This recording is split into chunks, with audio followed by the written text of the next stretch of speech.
I can't marry you. I truly love you, but you don't love me. You only want to marry me for my money. Chief, please don't leave me. I truly love you. I'm sorry. In Lagos, everybody is looking for something. Some people are looking for money, some are looking for love. But Adaku was looking for soft life. She was a sharp Lagos babe, the type that could enter any place with confidence. Her nails were always long, her wigs were always fine, her walk was always fast, like someone that knew where she was going, even when she didn't know. But behind all that packaging, Adaku was tired. Tired of trekking, tired of landlords shouting, tired of buying gari on credit, tired of seeing rich women on Instagram living soft life while she was counting transport money. She wanted a man that would change her life, a man that would lift her, a man that would open doors for her, literally and financially. And that was the day she met Chief. It happened on a rainy Friday evening at Lekki Phase 1 gates. People were rushing, cars were honking, buses were shouting, Obalende, Obalende. Adaku was standing under a small umbrella that was already leaking. Her makeup was washing off, her wig was shifting.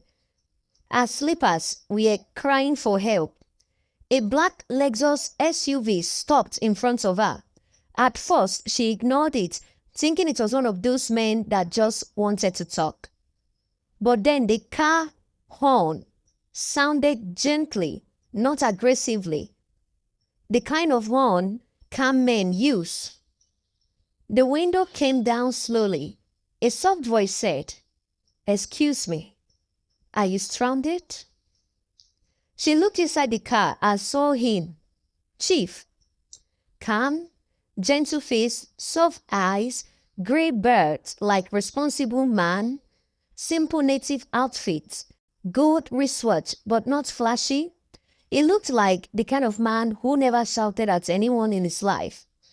Adaku quickly arranged her wig and pretended to be forming classy. No, I'm not stranded, she said, even though she had only 200 naira in her bag. Chief smiled. That smile touched her spirits. It is raining. Let me drop you. It is not safe. Normally, Adaku would have said no to stranger, but something about this man felt safe, and honestly, she was tired of standing. She entered the car. Inside, the AC was cold, the chair was soft, and the smell of the car made her want to sleep. Chief drove slowly, like someone carrying something fragile. "What is your name?" he asked gently. "Adaku," she replied. "That is a beautiful name." Adaku laughed softly. Nobody had ever said her name was beautiful. Most men only said, "Fine girl. Where you dey go?" Chief asked her about her day, her job, her dreams. He listened, really listened. He didn't pretend. He didn't talk too much. He didn't rush. He didn't brag. It was the opposite of all the Lagos men she knew. When he dropped her, he said, "I don't want to disturb you, but if you allow me, I would like to know you better." He gave her his card. The card simply read, "Chief Obinna, be kind always." No big title, no noise, no stress. That night, Adaku couldn't sleep. She kept thinking, this man is calm, too calm. He must have money, real money. The next day, she called him. They started talking every day. Chief was patient, soft-spoken, and generous with his time. He would check on her in the morning, afternoon, and night, and would send small money for her lunch. He would pray for her. He would tell her to take care of herself. But the more Chief showed love, the more Adaku's greed started growing. She told herself, "I don't love him, but he can change my life after all. Lagos no easy." When she finally asked Will her you to be be his my woman, woman? she said yes. Yes, I will. Not because of love, but because she saw comfort, security, and soft life which she wanted. Chief didn't know. He believed she loved him back. He gave her everything she needed, and even the things she didn't ask for. New phone, food money, clothes money, transport money. It made her feel important. One evening, he surprised her with something bigger. Adaku, I want to marry you. Adaku's heart jumped, not from love, from shock. Marriage? She just wanted small enjoyment. She didn't expect it to reach wedding. But the ring was shining. The house he showed her was beautiful. The life she imagined was coming true. She said yes. But what Adaku didn't know was this. Chief's calmness was not ordinary. His heart was too pure, too soft, too genuine. And life was about to teach her something she didn't expect. Because on the night before the wedding, just one message she sent out of greed would change everything. The wedding was in 2 weeks. Chief has already paid for everything. The hall, the clothes, the photographer, even the small shop vendor. Adaku kept smiling for pictures, but inside her mind was a different story. She didn't love Chief, not yet. She only loved the life he was giving her. Every day, Chief would send her sweet messages. Hope you ate. Make sure you rest. Let me know when you get home. Call me if you need anything. His voice was soft like warm water. His kindness was real. His heart was pure. But Adaku kept telling herself, I beg, emotion won't pay bill. Marry first, love will come later. And that was a mistake. One night, while Chief was busy planning the wedding with his brothers, Adaku was chatting with her friend, Amara. Amara asks, Babe, this Chief, you even love him at all? Adaku is and type fast. Love, ke? My sister, I no love the man who. Na money I dey follow. Once I enter the marriage finish, I go secure myself well. She laughed and added another message. Love is for the poor. I want soft life. After sending it, she dropped her phone and slept off. She didn't know her phone Bluetooth was on. She didn't know Chief's car had automatically connected to her phone earlier. She didn't know her messages were mirroring on the car dashboard screen.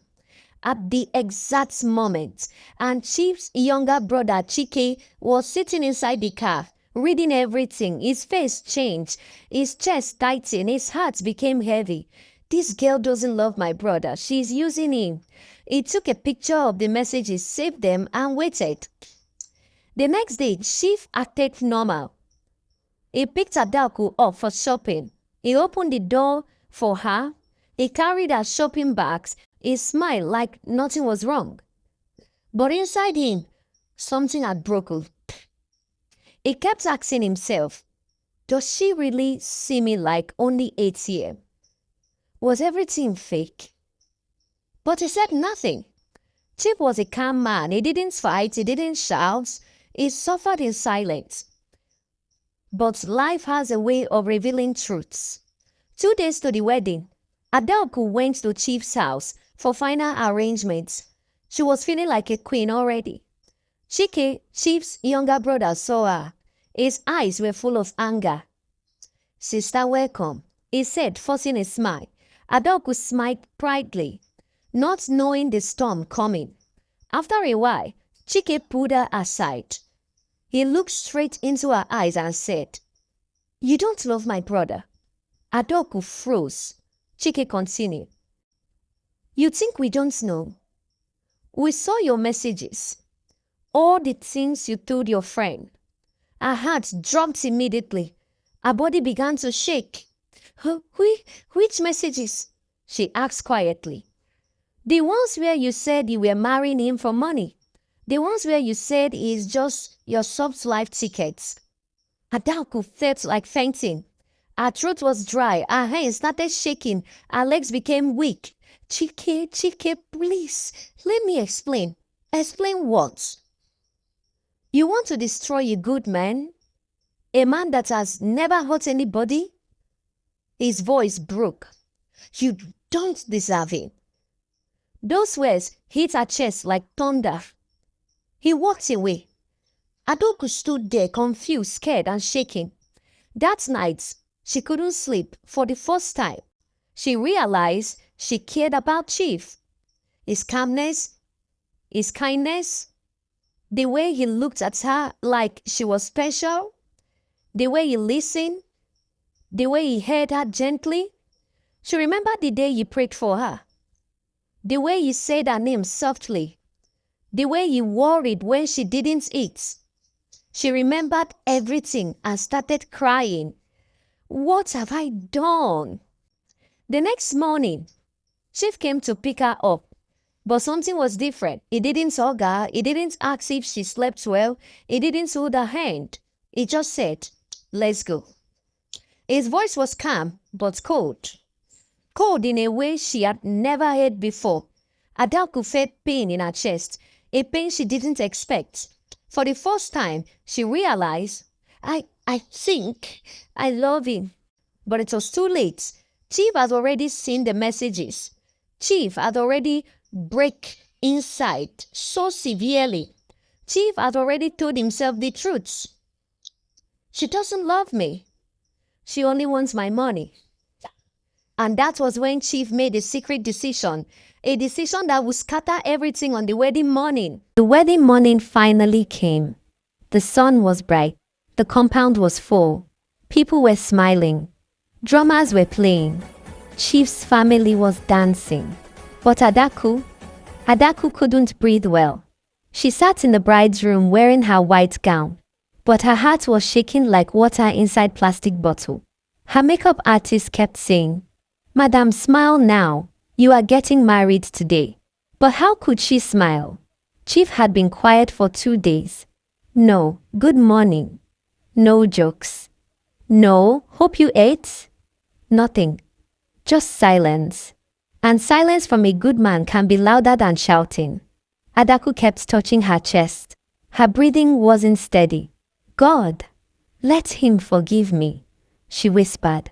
Finally, the MC announced, "Bride and groom, please come out." Chief was already standing at the altar, calm, gentle, handsome in his white agbada, soft eyes, but heavy heart. The hall went silent. Adaku walked in slowly. Her gown shone. Her tears collected inside her eyes, threatening to fall. Everyone admired her beauty, but she wasn't happy. Her mind was on Chief, on his face, on his silence, on her mistake. She reached the front. Chief didn't even smile. He just stared. The pastor began the vows. Everything was going smoothly until the pastor said, "Chief Obina, do you take Adaku as your lawfully wedded wife?" The hall went quiet. Chief looked up. His chest rose and fell. He swallowed hard. His eyes looked directly at her. And then, his voice came out, calm but painful. "I have something to say." The hall shook. The drummer stopped. People turned their heads. Adaku felt her legs becoming weak. Chief cleared his throat. "This woman is beautiful. She is smart. She is strong. And I truly wanted to love her with all my heart." Everyone murmured. Adaku's tears fell immediately. "But 2 days ago, I saw messages she sent. Messages where she said she did not love me. Messages where she said I am only her soft life ticket." The entire hall gasped. "Oh my God! Jesus! Ha! Adaku!" Whispers filled the air like smoke. Adaku dropped her bouquet. "Chief, please." But Chief raised his hand gently. "No, let me finish." His voice broke. "I am not angry. I am not here to disgrace her. I am not even here to punish her. I just can't marry someone who doesn't love me." Tears rolled down his calm, gentle face. "I can give money, but I can't buy love." The hall went quiet, painfully quiet. Chief removed his ring. "My heart is soft. If I continue, I will suffer. And she will suffer too." He faced her fully. "I wanted to love you forever, Adaku. But you did not want me. You wanted my money." He stepped back. I cancelled this wedding. The hall exploded in noise. Yee! Adaku. Ha! What a shame. Adaku fell on her knees instantly. She broke. Her makeup scattered. Her voice cracked. Chief, please. I swear I love you now. Chief shook his head slowly, painfully. Now, it's too late. He walked away. Not with anger, not with pride, but with heartbreak. Days passed. People mocked Adaku everywhere. Gold digger. Soft life gone wrong. Better go beg your chief. But she had already tried begging. Chief didn't shout. He didn't insult her. He only said, I forgive you, but I cannot marry you. And he meant it. He moved on with his life. Quiet. Calm. Gentle. And that was the day Adaku learned the biggest lesson. A good man is a blessing. But if you play with him, you don't get a second chance. She started loving Chief too late. And life does not rewind for anybody. In this life, my dear people, don't play with a good heart. Don't play with a calm man. Don't play with someone who truly cares. Because when they walk away, they never look back. The end. Thanks for watching my story to the end. If you do enjoy my story, do not forget to like, share and subscribe to my channel. See you in my next story. Bye for now.